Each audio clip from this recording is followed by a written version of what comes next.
Welcome, welcome. This is a new month and gosh, spring. I'm certain it feels like it's here. For a little bit and then no, and then a little bit. I was in Denver and it actually snowed the night before I was there.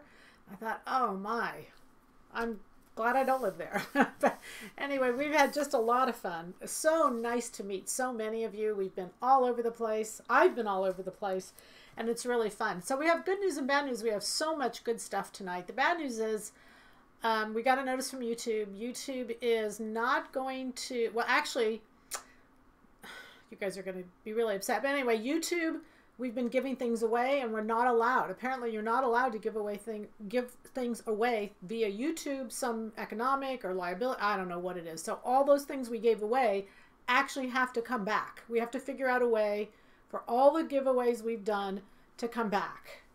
And that is a drag. Like the New York trip, anyway. Okay, so the good news is April Fools, that's a joke. That was our April Fool's joke. We didn't want to say we weren't doing a webcast. That's silly. April Fools, you get to keep all the stuff. And we're even going to give away 2 more books tonight. So happy April Fools and hope you all got a good laugh out of that. We are allowed to give stuff away. All right, so we're going to start off tonight's PoM 350, Stephanie's blouse. Love this blouse. It's a classic. The first one that was ever sent to me from Stephanie was a beautiful white embroidered, and I just absolutely love it. I still love it. And if you have our embroidery disc, the embroidery, one of the embroideries is specific to this blouse because it was very similar to the embroidery that was on the blouse. So I just really, really liked it. Okay, but we're going to do lots of fun things tonight. But I first want to, before we even get into that, I want to cover a couple of questions because I think they will help you. I hope they will help you. Okay, so number one.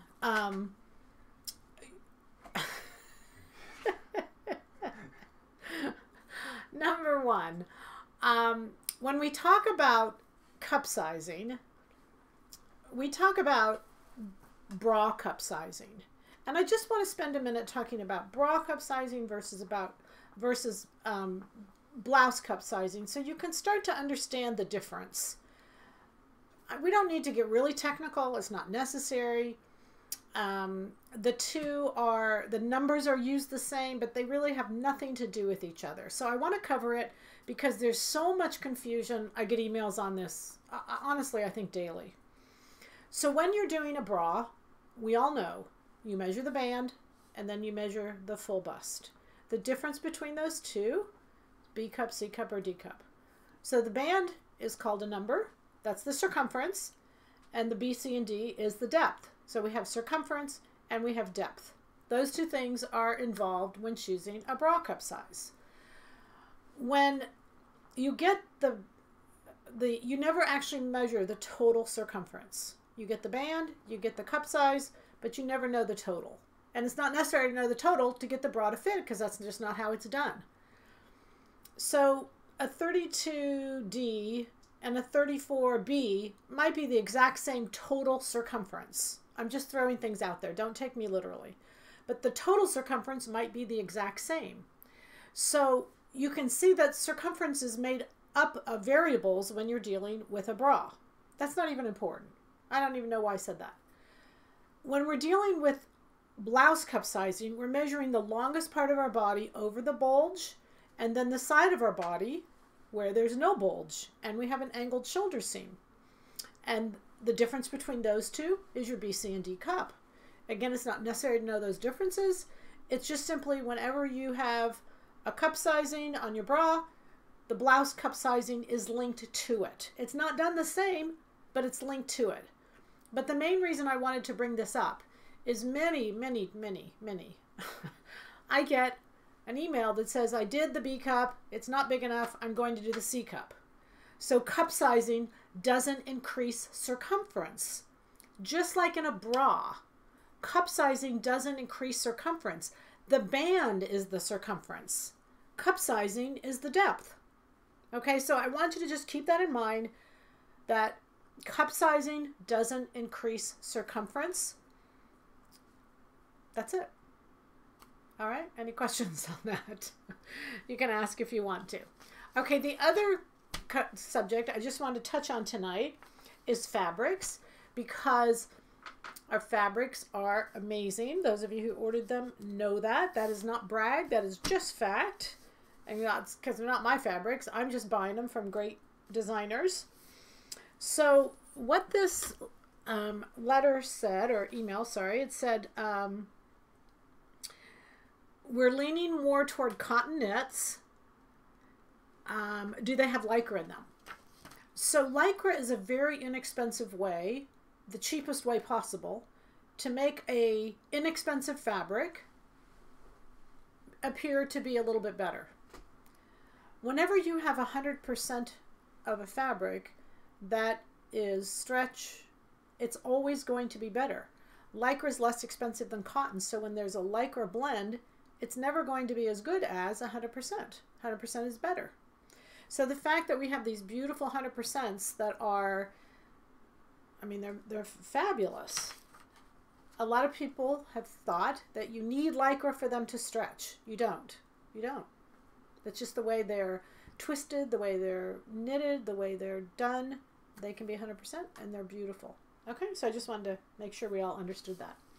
Okay, when you deepen a dart, do you just widen the dart at the side seam and keep the point the same? Generally, yeah. If you're just deepening the dart, yes. You shouldn't. The point has nothing to do with the size or depth of the dart. It's just the ending place. So there would be no reason to make that larger as well. There is a pattern making rule that says when darts are larger, they generally go closer to the bust point, but that, a little unrelated, but sometimes you might get that confused because of that rule. Okay? Okay. All right, so let's go to our, we're going to do fitting. We're going to do fitting on this PoM. This is a kimono sleeve. And what we know about a kimono sleeve is that we have taken away a seam. So that armhole seam that's typically there when we set in a sleeve, it's not there anymore. And that's good news and bad news, because it's not there anymore. I'm going to run into problems. So a couple weeks ago, I was in Atlanta, and we had this blouse, pattern 350, being fitted. So I asked my little person if she wouldn't mind if I could snap some pictures, because I knew it was coming up, and I thought, what better way than to do this on a real person rather than the mannequins. You guys don't like my mannequins.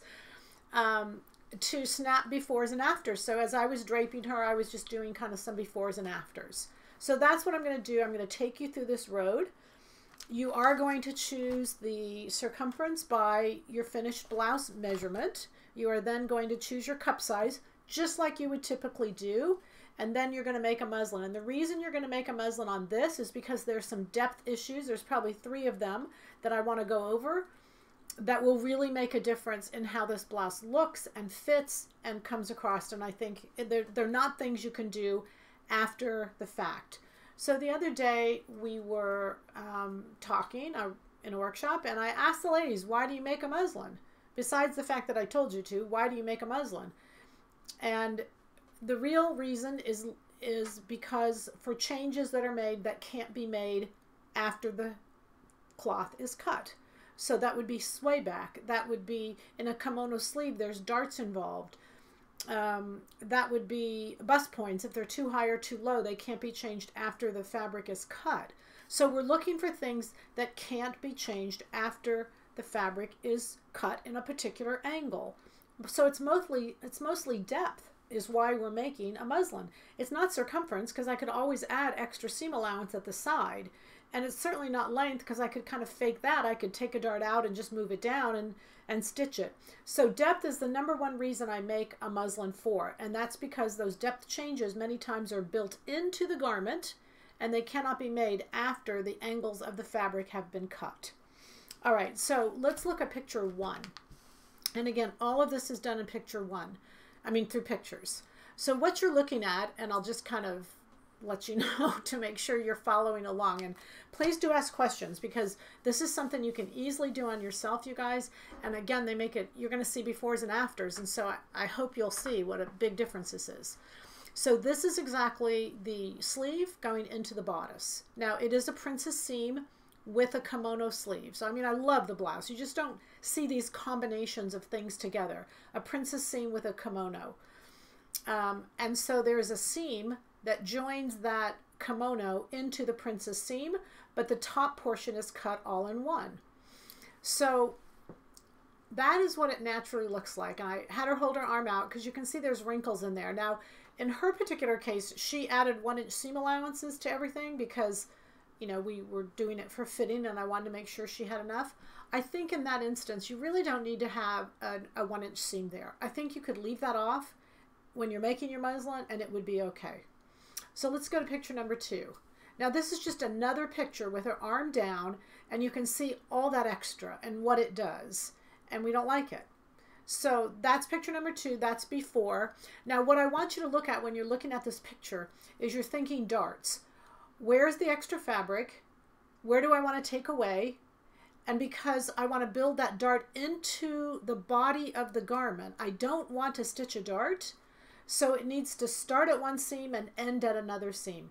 And because there's lots of seams in this pattern, I have a great opportunity to do that. So I'm looking for where it starts in a seam and where it ends in a seam. And so if you look at, that's the shoulder seam up there on top that's going around there. And then it's the kimono or the underarm seam where it's coming down at the bottom. All right, so then I want you to look at the next picture. Let's go to the next one. It's really a better vision. There you go. Okay, so you can see 2 darts coming out of those seams. One that is almost like where the armhole would go, and that dart is going up to the shoulder. It's tapering to nothing. And then you can see a dart, it would be almost like where a bust dart would be. It's coming out of that princess seam and it's going in both directions. It's going forward to the princess seam and backward to the side seam. So that just means that both of those places there needs to be more depth. So let's go back to that second picture if you don't mind. I want you to see kind of before. Yeah, before, and then that big mass right there, that big chunk was just taken away. Let's go back to 4 and you can see how nice and neat it is there. Okay, so be sure and ask questions because if you don't understand that, I want to make sure you do. Okay, so let's go now to picture number 5, I think it'd be. Okay, there again is a beautiful illustration of how clean it is. And you can see the differences if it's still a kimono, but how sharp the pitch is from the shoulder to the sleeve. And you can see how it tapers to nothing to the front and it tapers to nothing to that back seam. So all of that can be cleaned up. That's the front. The back can be done exactly the same way. All of those are going to be different on different bust sizes, different body shapes, different shoulder angles. All those things will cause differences in there. But this is a really easy thing to drape. And really a big improvement. A lot of women, and one of the reasons I don't do kimonos is because women with large bust meet kimono equals bad. But if you understand how to tweak the kimono and how to make it better, it actually can look amazing like that one does. Okay, then let's look at the next one. So this is example, I just wanted you to see the sleeve. That's her natural stance. But in the sleeve, there is a front and a back. There's actually 4 seams on the sleeve because there's a kimono that comes around and then they're in the back and the front and then there's an upper sleeve. So there's 4 seams on this sleeve. So I want you to look at those wrinkles again, and those wrinkles will tell you where there's too much fabric, and you can see her arm is bending and the sleeve is not. And then the pivot points are going to go where the wrinkles are pointing to or where they're ending almost. I'm wanting you to see kind of before and then the after is the next one. And then you see that cleans it up. Now, in a kimono, you're not going to take away all the wrinkles because it's a kimono. It's kind of almost intended to have wrinkles. That's fair. It's a kimono. Otherwise, it'd be a set-in sleeve. So kimono generally is for fabrics that are soft or knit or drapey or light, or it wouldn't be necessarily a heavy jacket because a kimono would not relax well, if that makes sense. You want a softer fabric that will drape well. Okay, so let's look at the next one. This is going to be the back now. There is a seam down the center back that's just for styling. I'm pretty sure it's straight. There's no fit built into that. And in this case, you can see that that fabric right there is puddling. That's what we know to recognize to be called a sway back. And so I went ahead and drape. Whenever you're fixing a sway back, you want to go above the waist, cut several inches. Don't try to fix it at the waist. You need to give the cloth a little bit of time. This is a depth issue. You need to give that cloth a little bit of time to change directions and to get to the waist where it should be. So in this particular case, if you look at the next photo, what we did is I pinned that out, and then you can see that's the new back hanging there. So always go again above the waist, go to the center, take out what you need to. You can do it on yourself. You can stand sideways in a mirror, just reach back, pinch, put a pin there, take it off, sew it to nothing. So it goes literally to nothing at those side seams, and then you can put it back on. It's very simple to do if you know what to do. It's more frustrating if you say, I don't know what this mess is. So recognize that a lot of our problems are depth related. All of these things we've been fixing, they're all darts. And so when sleeves twist, those are darts. When there's angular wrinkles, those are darts. Sway back, those are darts again. Depth is probably our number one issue as to what do we do with it, how do we fix it, all that kind of stuff. Okay? Okay. How do you tell if a wrinkle is a depth issue versus a circumference issue? So depth issues are angular and circumference issues pull straight across. So horizontal wrinkles are circumference. That means the garment is just too small, and you'll see it'll go side to side. Diagonal wrinkles mean you need to take out in one place and not the other, and that's the very definition of a dart. One dart goes toward the princess seam and one dart went toward the side seams. Yeah.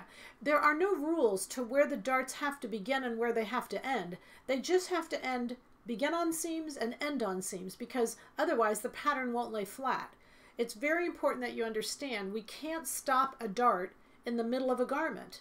Well, I take that back. We can, but if we do, we have to stitch it on the sewing machine because it will give the garment depth. And the garment has to remain flat because the fabric is flat.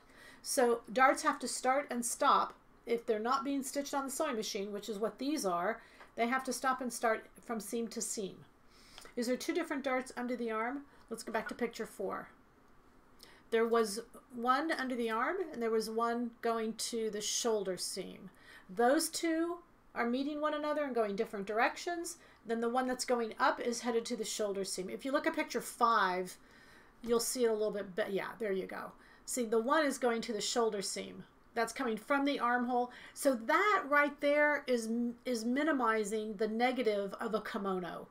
So when you have a kimono, and the reason kimonos, and I don't mean to scare you from kimonos because they're beautiful. I've got one on. I mean, I've got a whole bunch tonight.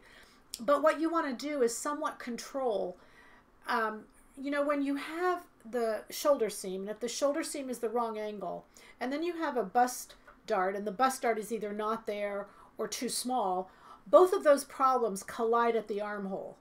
So when you have that, and then you throw a kimono in on top of it, and a kimono has wrinkles anyway, you can get a real mess of wrinkles coming together. So if you notice, the one is going up to the shoulder seam. That's almost mimicking a set-in sleeve without the sleeve being set in. So it's a huge advantage to understand how to do this. And then when you notice it's larger, the piece that's underneath there, and I don't think I took a really good picture of that, that will have a dart going to the side seam. The horizontal dart that you're seeing, that would be for bust. That would mean that the cup size she used probably wasn't large enough. So you notice we took out, like a bust dart, we went to the front, then we tapered to the side. Okay? I see the dart from the seam to the shoulder. Is there a dart below that seam as well? Yeah, and there has to be, because when you take out of one seam, you have to take away from an adjoining seam, and that would be going to the side seam. Does it matter which adjustment is done first on that section? It does not. As long as you separate them and understand, and don't try to take them all in one place, because they're separate, and that's really what I wanted to drive home to you. Depth is depth, and how you handle depth doesn't make a difference as to priority or order. Did the princess dart go all the way to the center front? Yes, it does. It has tapers to nothing all the way to center front, and then you can just true up that center front line and make it straight again. Okay? All right, good deal. Good deal. Okay, so I want to show you some really fun variations. There's no reason not to make do you ever adjust the shoulder slope on a kimono, or do you just let it follow your shoulder and adjust the wrinkling under the arm? There's not one that's better than another. You can do either one. You can adjust the shoulder seam. You'd pick it up through the angle. In this particular case, I didn't, because there's going to be wrinkles anyway, because there is no set-in sleeve. There's no armhole seam. So I just did it all in one fell swoop. But you can do it. It both doesn't make a difference. Did the dart go all the way to the center front? Yeah, I think we got that one. It did. Oh, how do you change the angle of the shoulder seam in a kimono? So imagine that the kimono is the bodice with the sleeve put onto it. So if that bodice shoulder is too square when the sleeve is put onto it, the whole entire thing is pitched at the wrong angle. So all you have to do is, from the neck edge, just change the pitch down a little bit. Okay, that's probably something I should draw, but I don't think we're set up to draw tonight, because I said, nope, I don't need to draw. So just imagine the whole entire pitch of the shoulder dropping down. And that's the way you do it. You'd start at the neck edge, just as you do with a angled shoulder. You start at the neck edge and you come down a ½ inch. You would do that whole thing, except it extends all the way out to the sleeve. So that whole thing would come down the pitch of that roughly a ½ inch. Okay? Okay. So let's start doing versions of 350. These are just really fun, you guys. I hope you enjoyed them. I hope you like them. I really like them. So because white is really popular for spring, and the original was done in an embroider, I love the embroidery. And so what I did on this one, I did everything by the pattern. I am shortening these sleeves. I shortened these sleeves on all of them, and let me just show you how I did that. So I have it marked on my pattern, but I know you don't. So let me just show you. I shortened these sleeves. I kind of was looking to make them a cap. We probably ought to give away something, huh? I forgot about that, you guys. Sorry.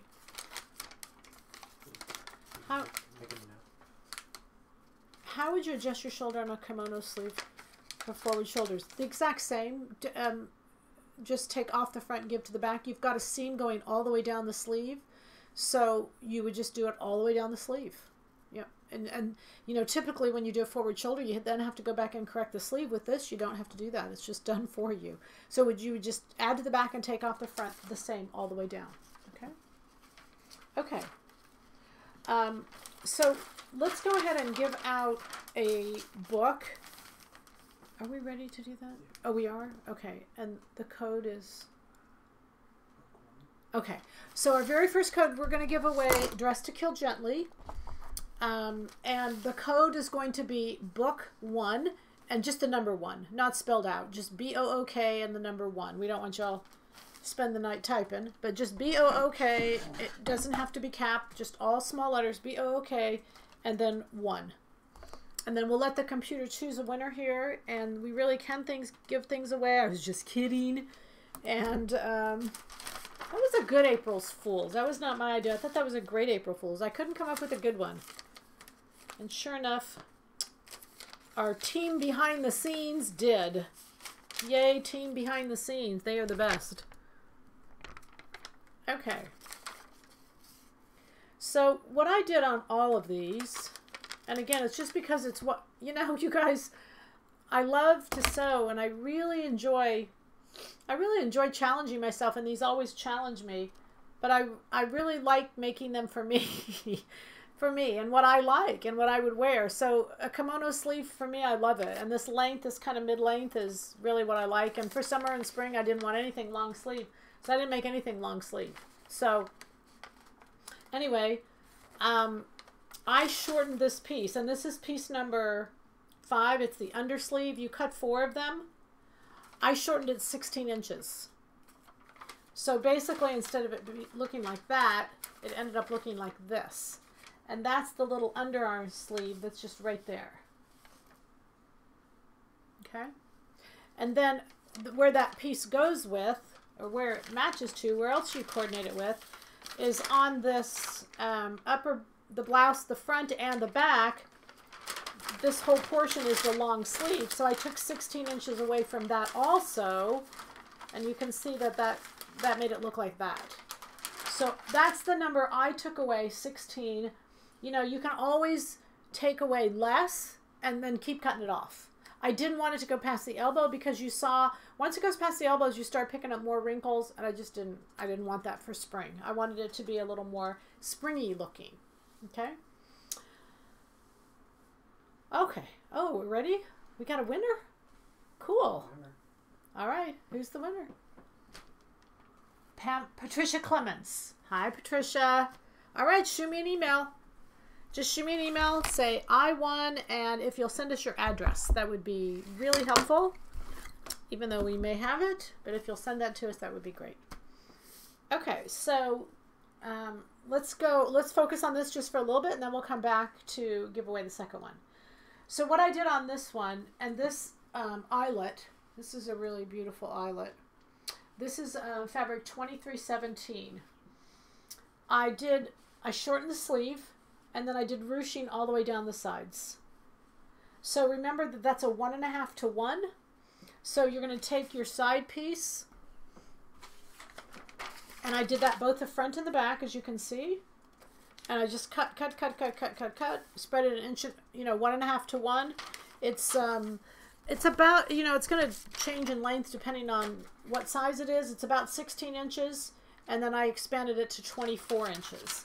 So I used, again, that 1 to 1.5 inch rule. Ruching is so popular out there, and a lot of it's coming from the side seam. I just thought that was a really fun look. So you can see I didn't do anything different to the back.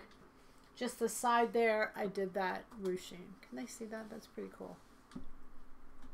I love it. I just really, really like it. It's really cute from the front. It just really gives a nice, I think that princess seam and everything gives a really nice thin look. Then I use these little sew-on pearl buttons, and I really like that touch too. We'll have a number up afterwards. I don't remember what the sew-on pearl numbers are. Okay, really easy to do. The blouse is real simple, real quick. I did 2 of them at the same time, and they really they're fun. They're really a lot of fun. I can't wait. Especially the best part is when they're done and you get to wear them. Okay, so last week I kind of tempted you with a pant that we did. It was, who was it? Veronica Beard. I think it's picture number 12. What pattern are you using for the top you're wearing? This is 350. This is the pattern of the month. The pattern is for woven, but I'm going to show you in a minute. We're going to take it into knits. All right, so we're going to do both. But right now we're just going to stay on wovens, and then we'll go to knits here in a minute. Let's not do that one. I may have messed up. Sorry. We'll cut that one right there. Let's do the pant. Can you go to the next one? So this was the inspiration. This was Veronica Beard. This was the pant you saw. And it was the inspiration for the YouTube that we had last Thursday. So you guys, I decided to cover them because when I was talking about one, your eyes were going to another. So this way, if I covered them, I figured I could at least keep you where I wanted, I wanted you to pay attention. Okay, so here's the pant. So some feedback on the pant, just FYI. Someone said, if I didn't want the side seam to be that wide, what would you suggest? You could just do a regular pant and just put a piece of anything over. Just literally overlay it on top to make that stripe. To where the plaids didn't match, you could just cover it. You could do a leather strip. You could, go buy just some black edging from the store and just overlay a black on there. So you really would I wouldn't try to inlay a narrow piece. I would just do it and then put something on top, and I think that's the easiest way. So the picture with the jacket, the Veronica Beard jacket, which was the next one, the reason I wanted you to see that is while I like this, I really do like that. I think that I love the plaids. Let's go to the jacket. Sorry, I lost track of my numbers. I love that together. I think it's great. But for me, I'm not going to wear a jacket that often, so that's why I did the blouse. And so this is the version that I just really like that I made to go with it.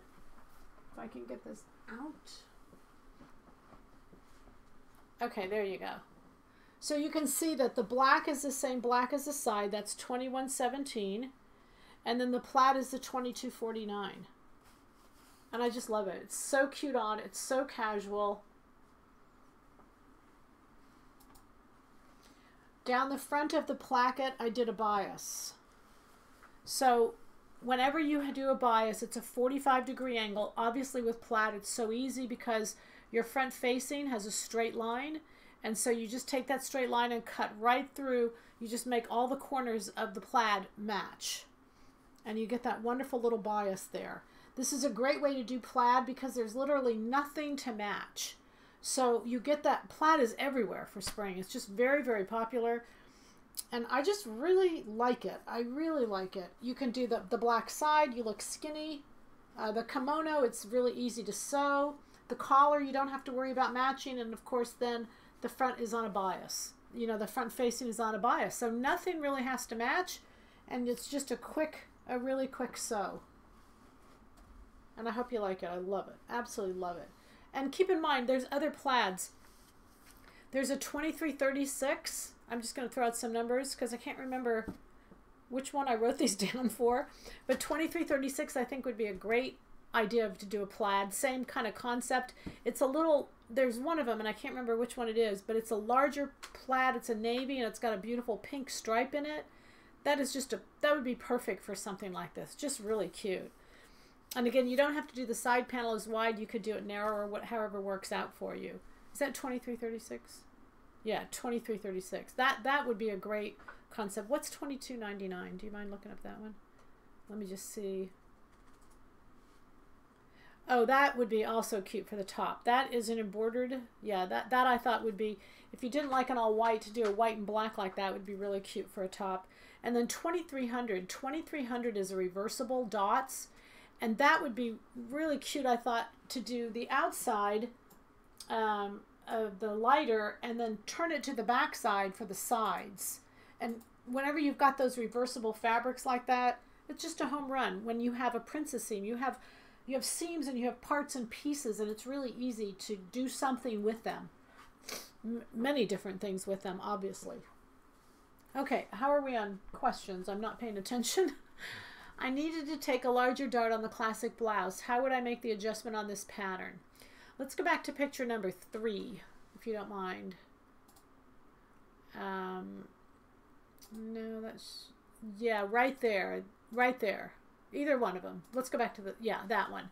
That right there, the horizontal dart right there, that is what I was saying is when she needs a larger bust, it's probably because, or she needs a larger dart right there, it's probably because either she was using the D and there's nothing larger, or she was using a cup size that is not large enough.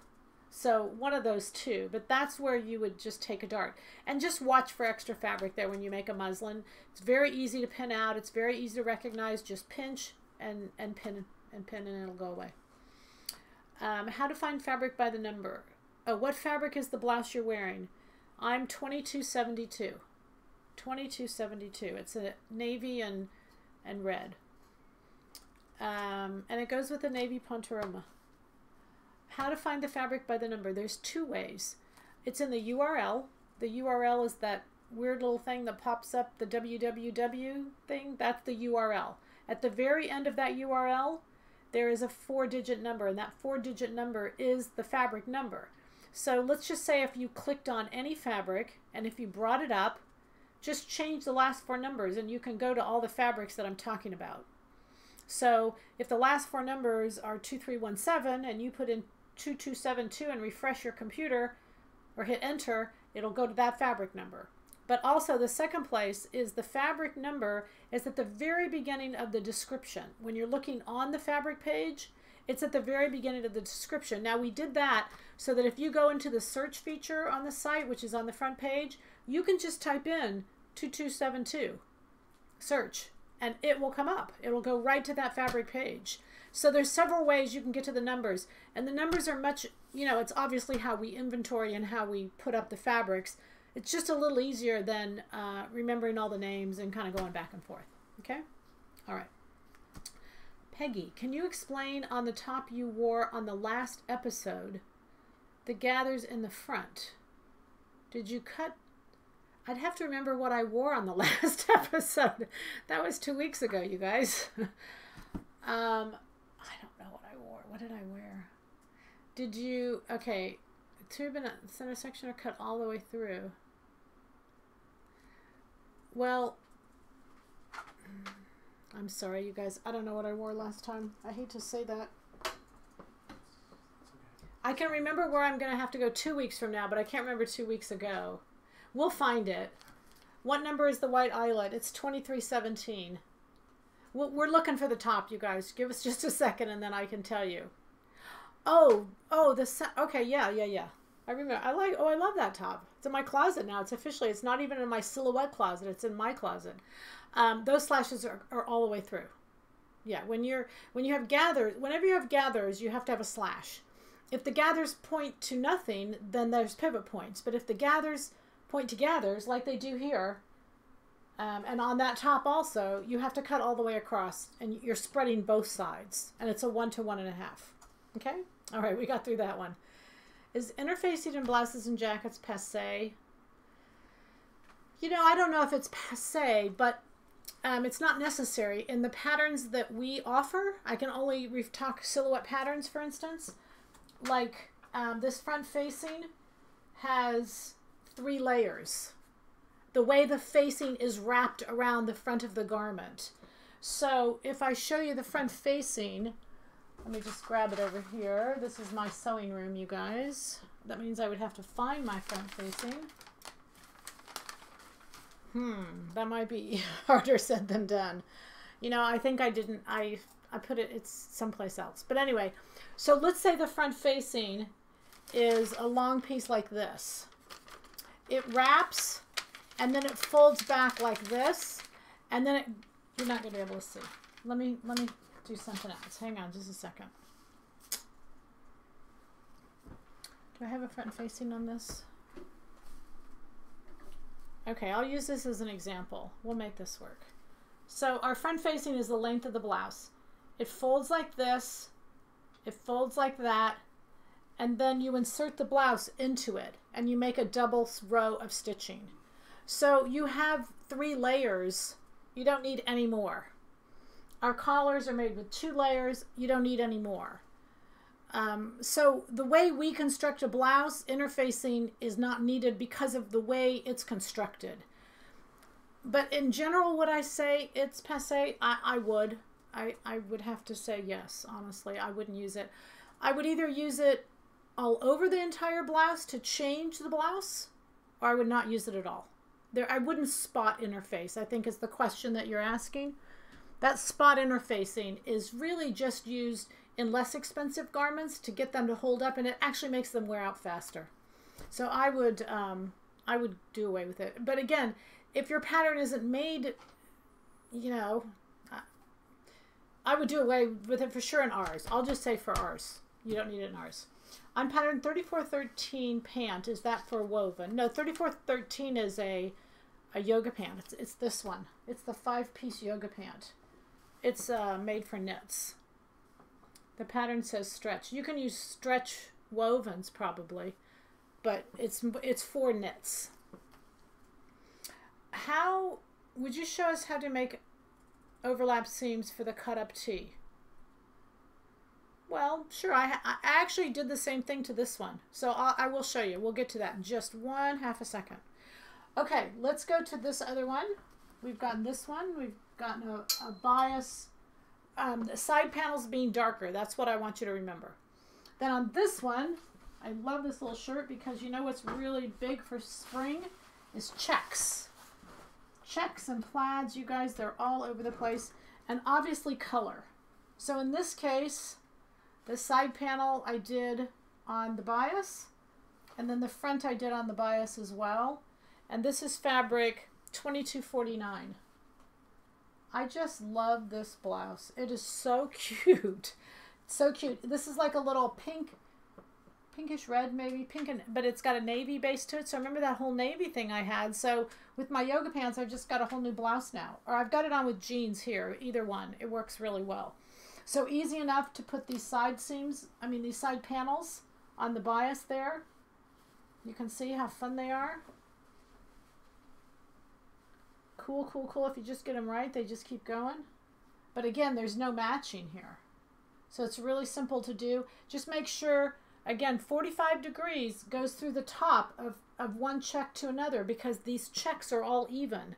So when you do that 45-degree angle, when you're doing the bias for the front facing, it just goes right through. Just make sure it's straight because otherwise, on your side panels, if they're straight, they'll match. You can see they come straight through here and they match. They don't, I mean, it's not like they have to, don't get me wrong. And if you're worried about that, you could always just put a little fold over elastic, like navy fold over elastic would be really cute on the side of those seams if they didn't match exactly perfectly. We can figure out a way, we're creative. How wide is the finished placket intended to be? I don't know, just whatever the pattern is. You know, it's marked on the pattern. I don't know that off the top of my head. Sorry about that. All right, so then that's cute enough. Let's go to the one I've got on because I just kept messing around. So those were woven and I made the same changes and so really what I wanted to take you through was making changes to the pattern or changes to the placement on the fabric or using two fabrics and combining them together or using parts of fabrics. So then what I did is I knew that I really liked these pants. And when I put them on first, I really liked them. I made the blouse.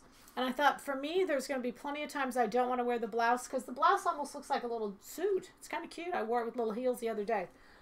But anyway, I decided I wanted to do just like a t-shirt. So I used the same pattern and I did it out of a knit now. And this, you can see, goes with this.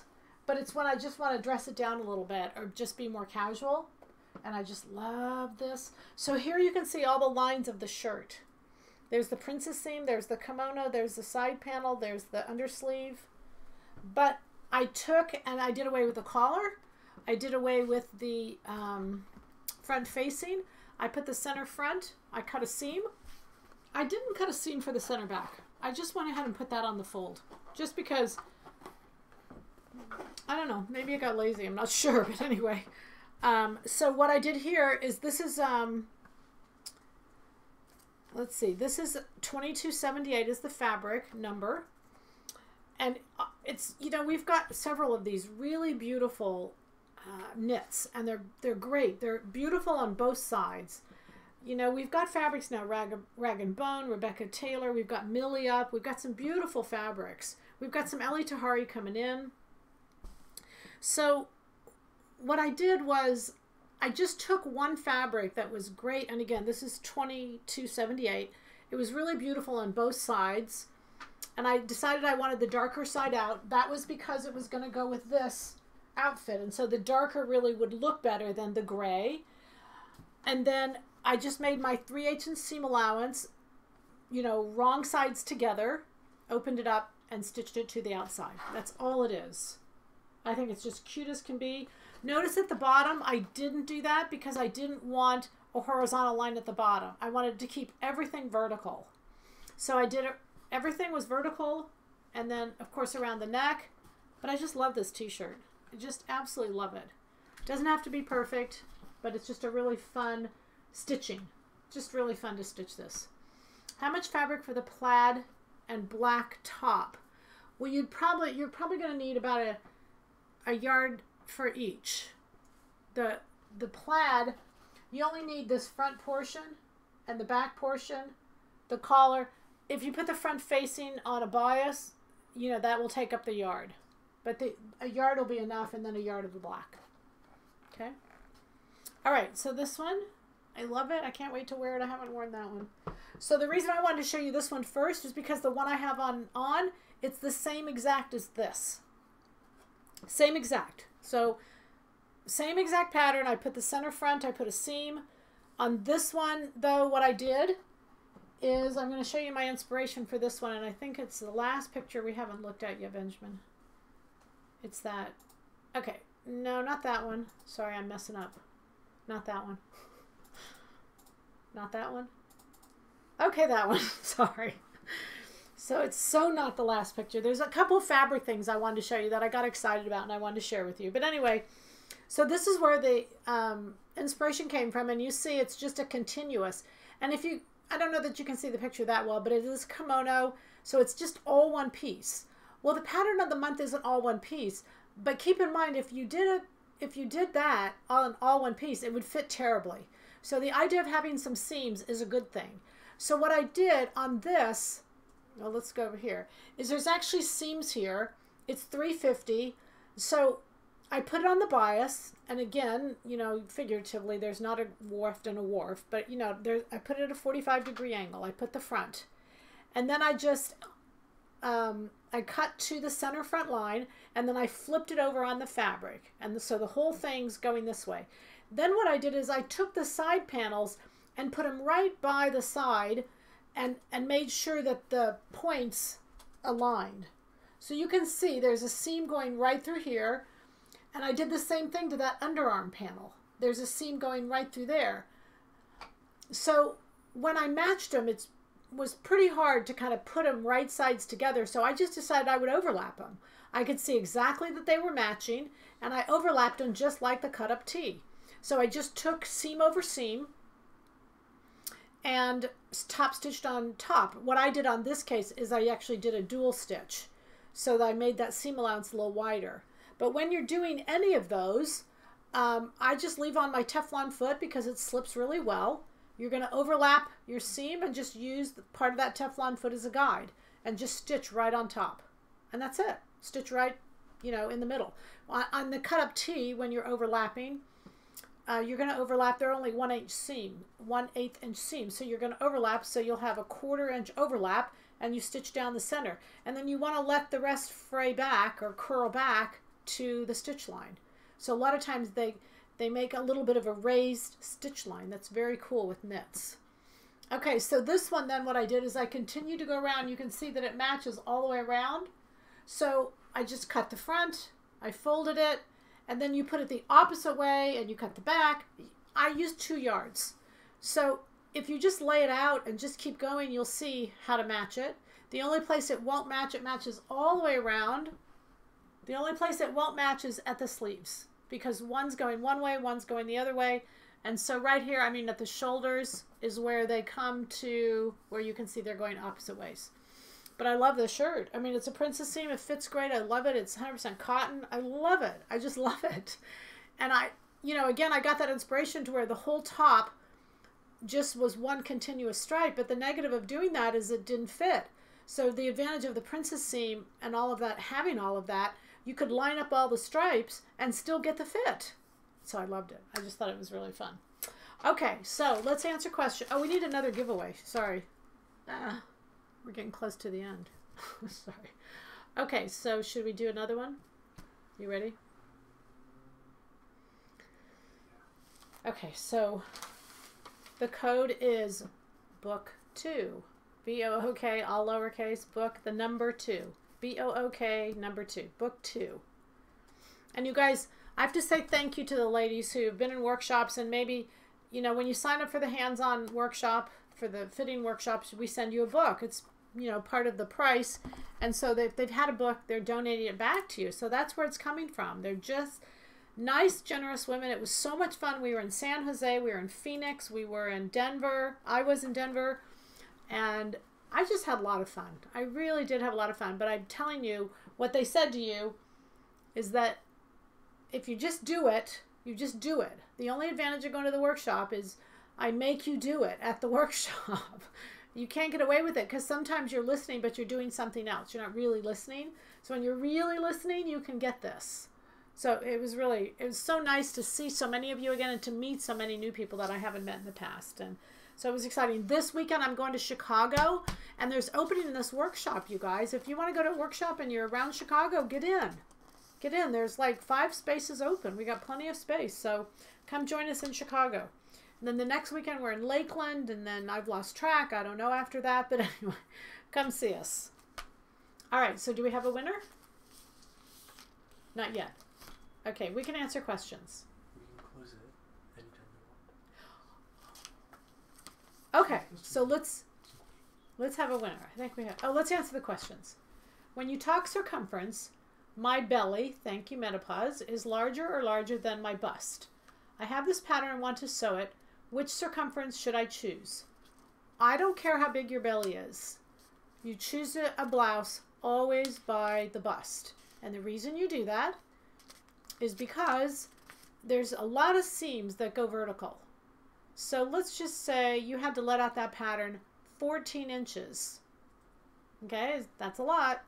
14 inches, that would only be 1 inch each seam because there's so many seams. So it's so easy to add circumference for the tummy, for the rear end, but don't choose circumference for this blouse because of your tummy.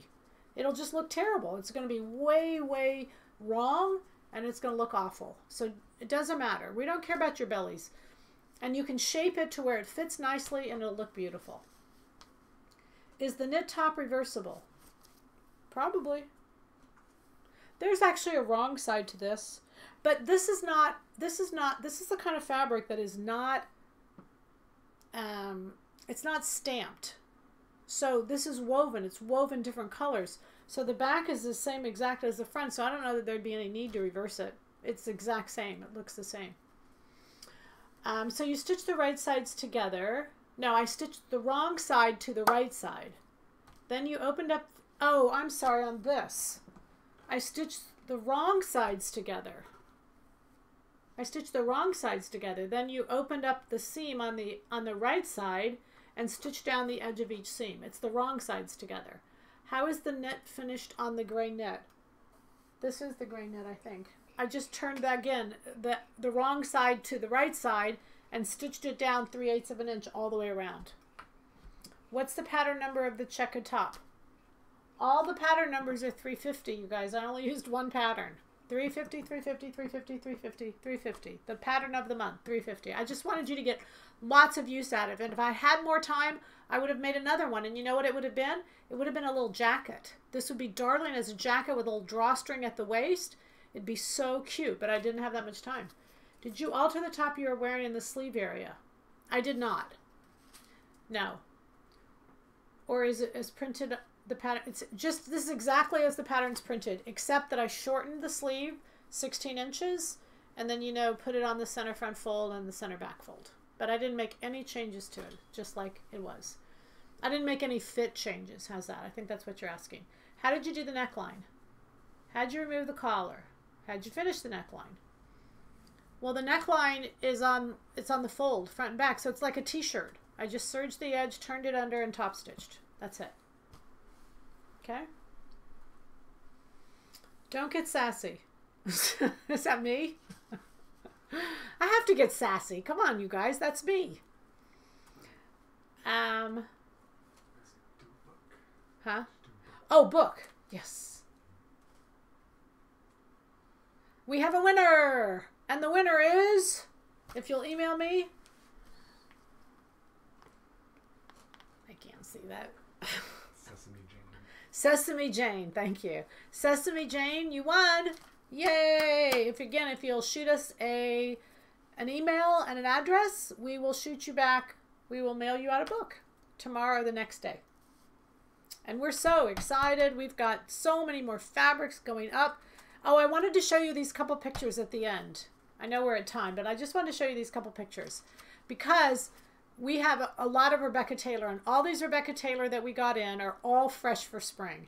So I started Googling Rebecca Taylor, or we have a Rebecca Taylor store here in Dallas. Anyway, I started visiting, taking some photos, and I wanted to show you what I found.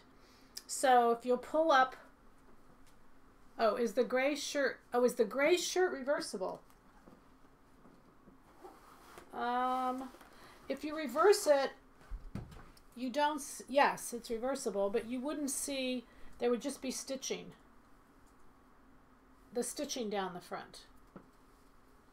Yeah, I guess it would be. That's cute. Yeah, it's completely reversible. That's really cute. Huh, how about that? All right, yes, the gray shirt's reversible. All right. So that last picture, yeah, so no, go back. One more. So this fabric right there, that's our fabric. We have it online, but I don't know the fabric number, but you can see what she did with it. She did a skirt. We have that exact fabric. It's so much fun to see. And then the next picture, we have this fabric. I'm not sure I have that up yet, but anyway, I mean, the stripe, I know. We already sold out the stripe. It's gone. But that blouse fabric, we actually have the blouse fabric too, and that blouse is like $350. So then if you go to the next one, we have that fabric too. That's the little print, and I believe that's already up. Anyway, just wanted to show you that those fun new fabrics, we just have a lot of them, and it's really exciting to see that and to get them in. All right, so we have given away a couple books. Where are you going to show us how to make a cap sleeve? I already did. Just Google cap sleeve on YouTube. Go to our YouTube channel, Google cap sleeve, and there's a video on how to do it. Okay? A what? YouTubing it? It's on YouTube. Yeah, it's on YouTube. I showed you how to do it. Okay? All right. So the goal right now, see you in Chicago. See you somewhere. Happy sewing from Silhouette Patterns. We're going to see you in 2 weeks. Bye.